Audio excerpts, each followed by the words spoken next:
Three.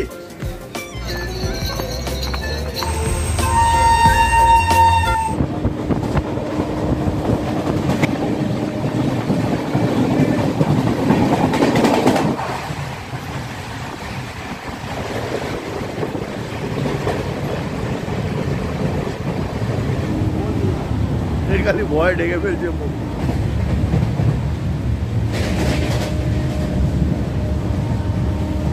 এইমাত্র আমাদের Tamralipta express উলুবেড়িয়াতে এসে পৌঁছালো। এক্ষুনি দীঘা পৌঁছে গেলাম স্টেশনে, এবং এই স্টেশনের বাইরে নেমে আমরা অটো ধরে এখন ওল্ড দীঘা স্টেট ব্যাংকের কাছে যাচ্ছি, সোমনাথের হোটেলে। এটা হলো সোমনাথের হোটেল। এই হোটেলে রান্নার ব্যবস্থাও আছে। আমাদের কেয়ারটেকারের নাম সুজন।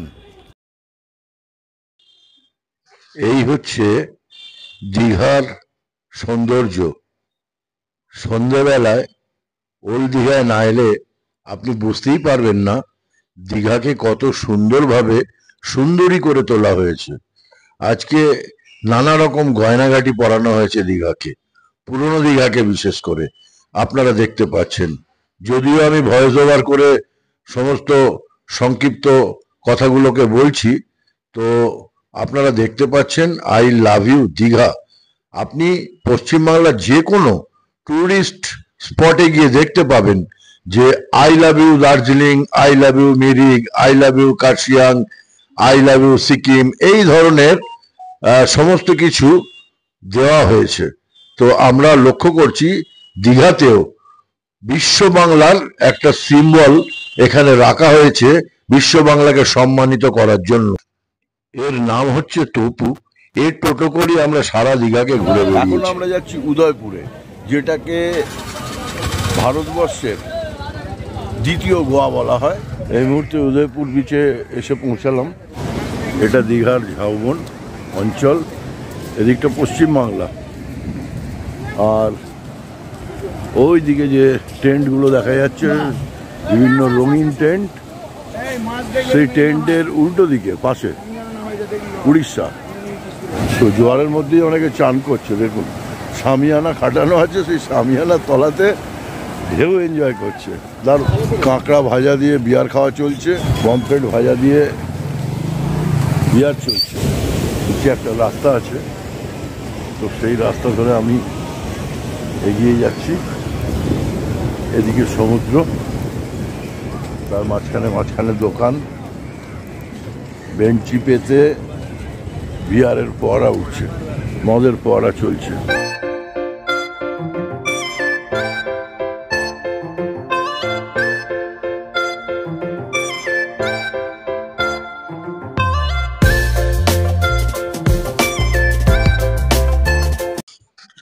আপনারা দেখুন, দ্বিতীয় গোয়া, অর্থাৎ আপনারা গোয়ার মতো সবকিছু এখানে পাবেন, শুধু সাহেব মেম সাহেবদের সানবাথটা পাবেন না।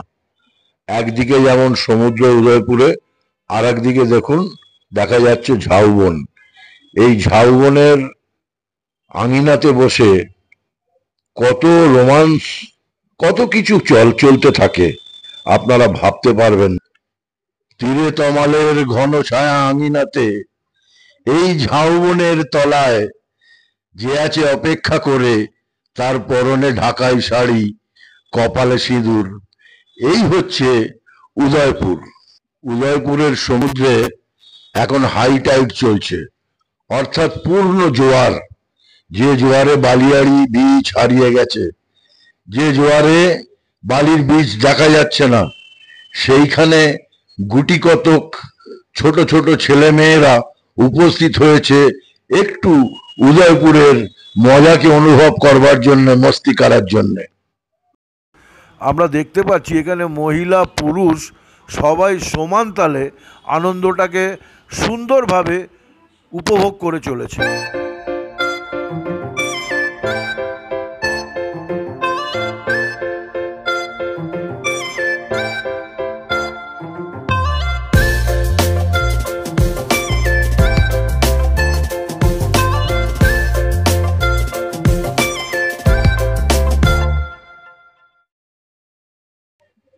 ও ভাই, তোমরা কি করছো?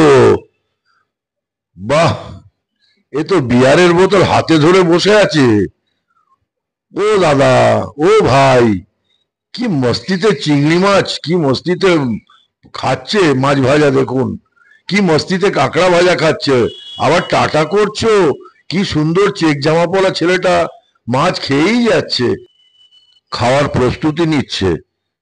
বাহ, মাছ ভাজা হাতে তুলেছে, এই মুখে নিচ্ছে, একদম মুখে চালান করে দিয়েছে, একটু পরেই বিয়ার ঢালবে মুখে। বাহ।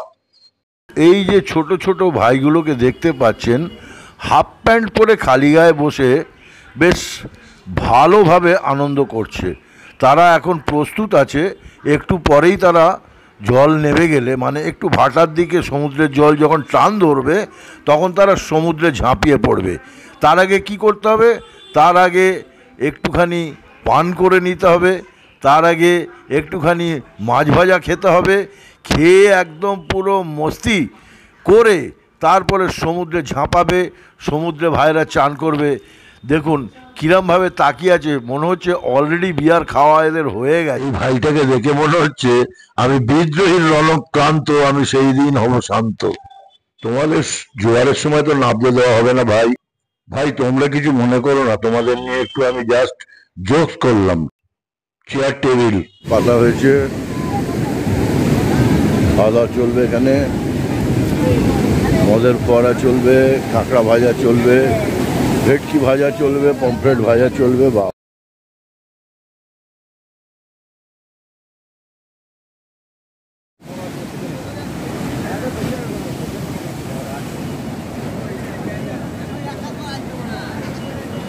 সমুদ্র নিজের আপন মনে বয়ে চলেছে, বড় বড় ঢেউ আসছে।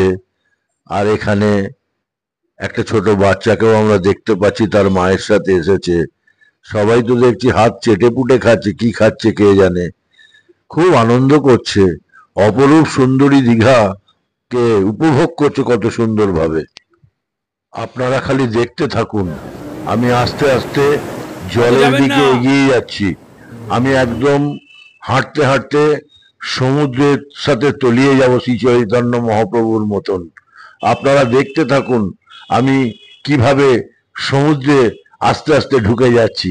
আরে না না, আমি মজা করছি, মাথা খারাপ। জীবনের থেকে বেশি দামি আর কি হতে পারে? জীবনটাকে বাঁচিয়ে যতটা আনন্দ উপভোগ করা যায় সেটাই আমি করছি। মাথা খারাপ? কেউ কি মরতে চায় নাকি সমুদ্রে? সমুদ্র তো এসছি আনন্দ করতে। আপনারা দেখতে থাকুন আমি কিভাবে সমুদ্রটাকে এনজয় করছি।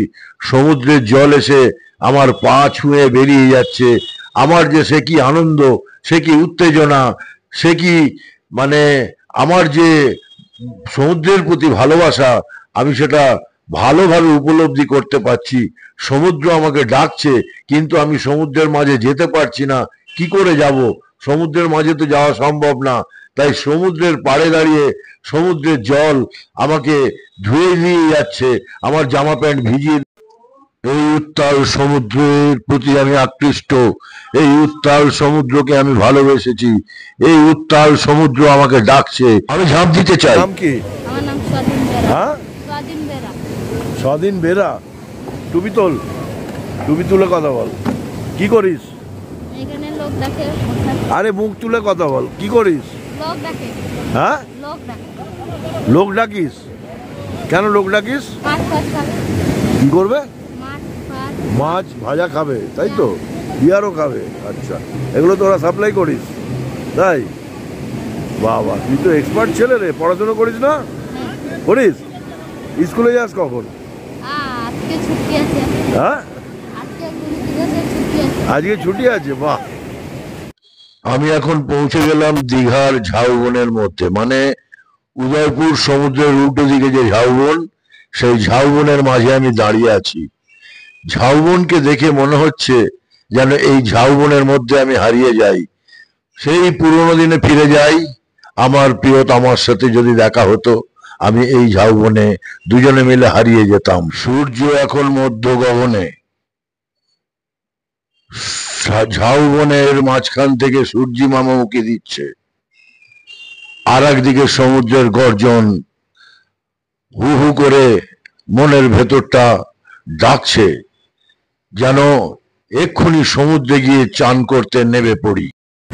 মানুষজনকে বলবো যে আপনারা ছুটি পেলেই সোজা দীঘায় চলে আসুন, মনটা ভালো লাগবে, সারা বছরের বোরিংনেস কমে যাবে এবং অফুরন্ত এনার্জি নিয়ে ফিরে যেতে পারবেন আবার। এই অশান্তি, রাজনীতি, এই যে উল্টো পাল্টা জিনিস চলছে আমাদের রাজ্যে, সব কিছু থেকে মুক্তি পেতে আপনি চলে আসুন এই দীঘার সমুদ্র সৈকতে, ঝাউবনের সমুদ্রের পাড়ে। আপনি দেখবেন আপনার মাথা একদম সম্পূর্ণ রূপে পুরোপুরি ফ্রি হয়ে গিয়েছে, কিচ্ছু মনে পড়বে না, কিচ্ছু না, শুধু হারিয়ে যাবেন এই ঝাউবনের মধ্যে, শুধু হারিয়ে যাবেন এই সমুদ্রের বিচের মধ্যে। গর্বের বাংলা, আমাদের স্বপ্নের বাংলা এই পশ্চিমবঙ্গ। একদিকে পাহাড়, একদিকে সমুদ্র। খুব কম রাজ্যেই এরকম নৈপুণ্য, এরকম স্থিতিশীলতা আছে যেখানে পাহাড়ে আপনি ঠান্ডা পাবেন, আর এই সমুদ্র, তার সঙ্গে ঝাউবন, তার সঙ্গে এত সুন্দর পরিবেশ, এবং তার সঙ্গে যেভাবে ধীরে ধীরে দীঘা উন্নত হচ্ছে, দীঘার ব্যবস্থা, যোগাযোগ থেকে শুরু করে সমস্ত কিছু, ব্যবসা বাণিজ্য থেকে শুরু করে এত দ্রুত দীঘা উন্নয়নের দিকে এগিয়ে চলেছে। তার সঙ্গে সঙ্গে আর কিছুদিনের মধ্যে এখানে জগন্নাথ ধাম আর কদিনের মধ্যে উদ্বোধন হতে চলেছে। রোপওয়ে চালু হয়ে গেছে, উদ্বোধন হবে, মানে যেভাবে মন্দির তৈরি হচ্ছে তাতে পরিষ্কার বোঝা যাচ্ছে যে এখানে যদি এটা ঠিকভাবে যদি মানে একবার যদি চালু হয়ে যায়, মানুষের এখানে ঢল নামবে এবং আস্তে আস্তে দীঘা একটা মানে পর্যটনের ক্ষেত্রে একটা অন্য মানচিত্র, মানে অন্য একটা লেভেলে পৌঁছে যাবে, ভাবা যাচ্ছে না। তো সেই জায়গায় দাঁড়িয়ে আমিও আমার সকল ইউটিউবার বন্ধুদের কাছে, যারা যারা আমাদের এই চ্যানেল দেখছেন, তাদের সবার কাছে একটাই আবেদন, কোনো কথা হবে না, ছুটি পেলেই, ফাঁক পেলেই বাচ্চা, বন্ধু, স্বামী, স্ত্রী, বাবা, মা, প্রতিবেশীদের নিয়ে, পাড়ার ক্লাব, পিকনিক বাসকে নিয়ে চলে আসুন দীঘায়। একদিনের জন্য চলে আসুন, আনন্দ করুন, দীঘাকে উপভোগ করুন এবং যত ক্লান্তি, যত দুর্বলতা, যত মলিনতা আছে মনের, সব মুছে দিয়ে এখান থেকে নতুনভাবে এনার্জি নিয়ে বাড়ি ফিরুন, নতুনভাবে বাড়ি যান, নতুনভাবে বাঁচুন। কারণ দীঘা শেখাচ্ছে কী করে বাঁচতে হয়, দীঘা শেখাচ্ছে, দীঘার পরিবেশ শেখাচ্ছে কীভাবে সমস্ত কিছুকে ভুলে গিয়ে নতুন করে বেঁচে থাকতে হয়, নতুন বাঁচার উদ্দীপনা নিয়ে কী করে বাংলায় আবার সেই দিন আসতে চলেছে। দীঘা তার জলজান্ত উদাহরণ, সত্যি অপূর্ব লাগছে।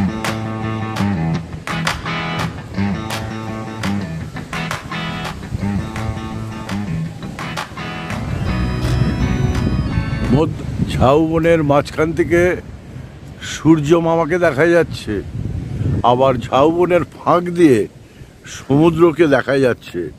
সমুদ্রকে উপভোগ করতে দীঘায় আসতেই হবে, তা নাহলে আপনার মন ভালো লাগবে না। দারুণ, এটা একটা সুন্দর পিকনিক স্পট। আপনি খাবার দাবার নিয়ে এই ঝাউবনের মধ্যে চলে আসুন।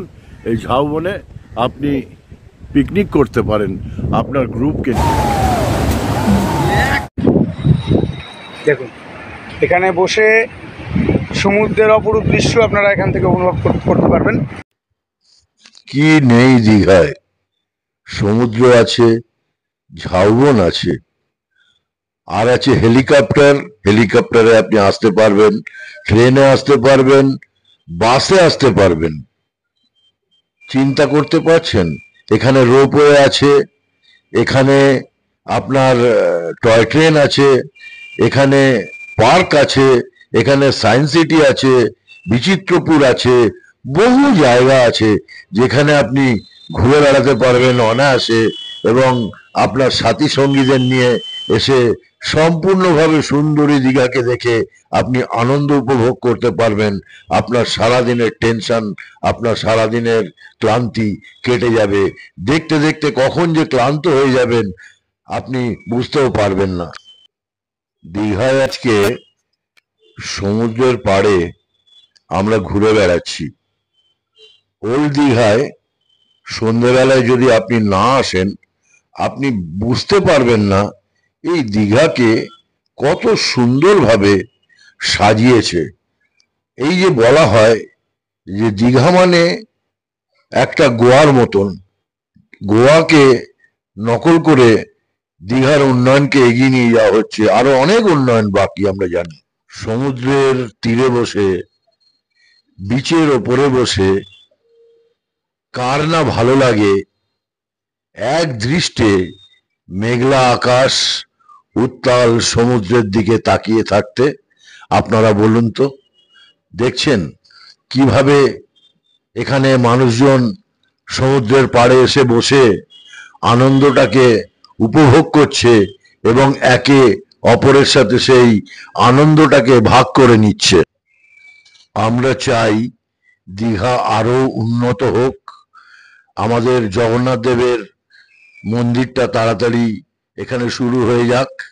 পুরীতে যদি যেতে না পারি, আমরা দীঘাতে এসে বাবা জগন্নাথ দেবকে আমরা পুজো দেব, আমরা বাবা জগন্নাথ দেবের থেকে আশীর্বাদ নেব।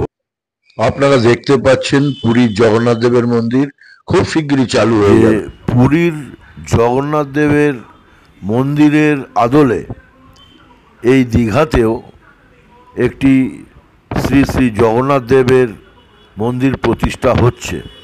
প্রচুর জায়গা নিয়ে, কয়েক বিঘে জায়গা নিয়ে এই মন্দিরটি তৈরি হচ্ছে। আপনারা দেখতে পাচ্ছেন বিভিন্ন জায়গায় গার্বেজগুলো ছড়িয়ে আছে, যেগুলো ভেঙে চুরে, যেগুলোকে ওই গার্বেজগুলো সেগুলোকে সরাবার কাজ চলছে এবং মন্দিরের ফিনিশিংয়ের কাজ চলছে। আমরা আশা করছি যে এই মন্দিরটি আগামী রথের ভেতরেই চালু হয়ে যাবে, প্রচণ্ড হইচই হবে। তাই জন্যে আমরা বলি জয় জগন্নাথ, জয় জগন্নাথ। আমরা এখন মোহনার উদ্দেশ্যে রওনা হলাম, সমুদ্রের পাড় ধরে চলেছি সোজা মোহনার দিকে। আমরা দীঘা মোহনার মাছের বাজারে অলরেডি ঢুকে পড়েছি। আপনারা দেখুন চারিদিকে মাছের কেনাবেচা চলছে, তবে একটু সাবধানে এখানে মাছ কিনবেন। বাইরের চালানি মাছকেও এখানে দীঘার মাছ বলে চালিয়ে দেওয়া হচ্ছে। তো আমাদের উদ্দেশ্য আছে যে একটা 1 কিলো বা 1 কিলোর একটু বেশি সাইজের ইলিশ মাছ আমরা এখান থেকে খরিদ করে নিয়ে যাব। তো সেই জন্য আজকে আমরা মোহনায় উপস্থিত হয়েছি। এরপরে আমাদের মাছ কেনা হয়ে হোটেলে ব্যাক করে চলে আসবো, কারণ সন্ধেবেলায় আমাদের ট্রেন। তো আপনারা দেখতে পাচ্ছেন বিভিন্ন রকমের মাছ, কাতলা আছে, ইলিশ আছে, পমফ্রেট আছে, চিংড়ি আছে, কাঁকড়া আছে, নানা ধরনের মাছ এখানে পাওয়া যায়। তো ম্যাক্সিমাম সমুদ্রের মাছই এখানে পাওয়া যায়, আর কিছু লোকাল মাছও এখানে পাওয়া যায়। যাই হোক, মাছ দেখে শুনে দরদাম করে আমাদেরকে কিনতে হবে এবং মাছটা টাটকা মাছ কিনা সেটাও দেখতে হবে, বা কিছুক্ষণ আগে সমুদ্র থেকে এলো কিনা, কারণ আমরা খুব ভোরবেলায় পৌঁছে গেছি মোহনাতে। তো আমাদের সেটাও দেখে নিতে হবে। আমাদের যিনি টোটো চালিয়ে নিয়ে এসছেন উনি সব জায়গায় দেখছেন কোথায় কি দরদাম। আমি ওকে বলেছি যে তুমি দেখো খুচরো মাছ কোথায় পাওয়া যাচ্ছে এবং ভালো কোয়ালিটির মাছ আমাদের চাই, কারণ এই মাছটা আমাদের বাড়িতে নিয়ে যাব। বাড়ির সকলে যেন দীঘার সুনাম করে, বদনাম যেন না করে মাছ খাবার পরে। অবশেষে আমরা খুচরো মার্কেটে উপস্থিত হলাম এবং আমরা ইলিশ মাছ পছন্দ করব এখান থেকে। আমি জিজ্ঞেস করলাম যে তোমার ইলিশের দাম কত? ও বলল একটা ইলিশ নিলে 2200 টাকা কেজি দিতে হবে। আমি বললাম আরে ভাই, মোহনাতে এসেছি, একটু কম তো করবে, কারণ দীঘার মোহনাতে যদি 2200 টাকা কেজি হয় তাহলে আমাদের কলকাতা বা হাওড়ার মার্কেটে কত? সে কাছাকাছি তো দাম হয়ে যাচ্ছে না। ও আমাকে ওই যে ইলিশটাকে উঁচু করে তুলে দেখাচ্ছে, বলছে 1 কিলোর একটু বেশি আছে। একটা যদি আমি মাছ নিই তাহলে আমাকে দিতে হবে শেষমেশ দরদাম, অনেক দরদাম করে 2100 টাকা আমাকে বলল। তো আমি ওকে বললাম চলো তাহলে মাছটা ওজন করো, কি আর করা যাবে, তোমাদের পাল্লায় পড়েছি। আমি জানি এখানে বোম্বের চালানি মাছ, ইলিশ মাছ আসে, তো সেই ইলিশ, বোম্বের চালানি ইলিশ, উড়িষ্যার ইলিশ, যার কোনো টেস্ট নেই, সেই ইলিশ যদি এখানে 1500 টাকা 1300 টাকায় কেউ কেনে ঠকে যাবে। তো সেই জন্য আমি সবে ট্রলার থেকে নিয়ে এসে দীঘার মাছের মার্কেটে ফেলেছি, এরকম একটা জায়গা খুঁজে আমি ইলিশ মাছ দেখতে পেয়েছি। আমি এবং সেই ইলিশটাকে ওজন করলাম। সেই ইলিশটার ওজন হলো আপনার 1 কিলো 200 গ্রাম। তো 1 কিলো 200 গ্রামের দাম কত আমি জিজ্ঞেস করলাম, অত তাড়াতাড়ি হিসেব আমি করতে পারছি না। তখন আমাকে জানালো 1 কিলো 200 গ্রাম ইলিশের দাম হচ্ছে 2500 টাকা। এবারে প্যাকিং, এই ইলিশটাকে প্যাকিং করে আমাকে কলকাতা বা হাওড়ায় নিয়ে যেতে হবে। তাহলে কি করতে হবে, ইলিশটাকে এই প্যাকিং করতে নিয়ে এসেছি। দেখুন এই যে প্যাকিং করছে, একটা সোলার বাক্সর মধ্যে মাছটাকে রেখে বরফ দিচ্ছে। ওই এক একটা বরফ মানে ওই এক থালা বরফ 40 টাকা করে বলছে। আমি খুব রাগারাগি করলাম, এই ছাড়ো তো, আর বরফ দিতে হবে না, নিয়ে গিয়েই তো ফ্রিজে ঢুকিয়ে দেবো। বলেছে জোর জবরদস্তি বরফ দিয়ে একদম ভর্তি করে দিয়ে আমার তো মানে আমাকে পুরো ঠকিয়ে দিল একদম। তো যাই হোক, আপনারা ওদের ওই প্যাকিং করার কায়দাটা দেখুন। তো অনেক বলার পরে লাস্টে এখানে সে ভর্তি করেই ছাড়লো, মানে ছাড়াছাড়ির কোনো ব্যাপার নেই। তো আমি রেগে গিয়ে বললাম, আরে ভাই তুমি যা করছো তাহলে তো তোমার 1 কিলো ইলিশের দাম, 1 কিলো ইলিশের দাম আর তোমার এই প্যাকিং এর দাম সেটা তো সমান সমান হয়ে যাবে। তো বলছে না না গলে যাবে, অমুক হবে তমুক হবে, আমাকে নানা রকম টুপি টাপা দিয়ে, মানে এই উড়িষ্যা বলছি, দীঘার এই মেদিনীপুরের এই মাছ ব্যবসায়ীরা যে কত ধুরন্ধর, কত চালাক, শুধু মানুষ পেলে মানুষকে ঠকাবার তাল করে। তো আমাকেও ঠকিয়ে দিল। দেখুন কিভাবে প্যাকিং ওরা করছে। এই প্যাকিং ওরা আমাকে করে দেবে, তারপরে আমি এই প্যাকিং বাক্সটাকে নিয়ে গিয়ে আমার হোটেলে রাখবো, রেখে তারপরে একটু খাওয়া দাওয়া করবো। যদিও খাওয়া দাওয়ার কোনো সিন আপনাদের আমি দেখাতে পারলাম না, তার কারণ খাওয়া দাওয়া সমস্ত ভিডিওগুলো যদি দেখাতে চাই প্রচুর বড় হয়ে যাবে এই ভিডিও, আপনাদের ভালো লাগবে না, বোরিং লাগবে। সেই জন্য আমি আর সেই ভিডিওকে উপস্থাপনা করলাম না। এই যে প্যাকিং আমার হয়ে গেছে। ধন্যবাদ, আজকে ভিডিওটা এখানেই শেষ করলাম।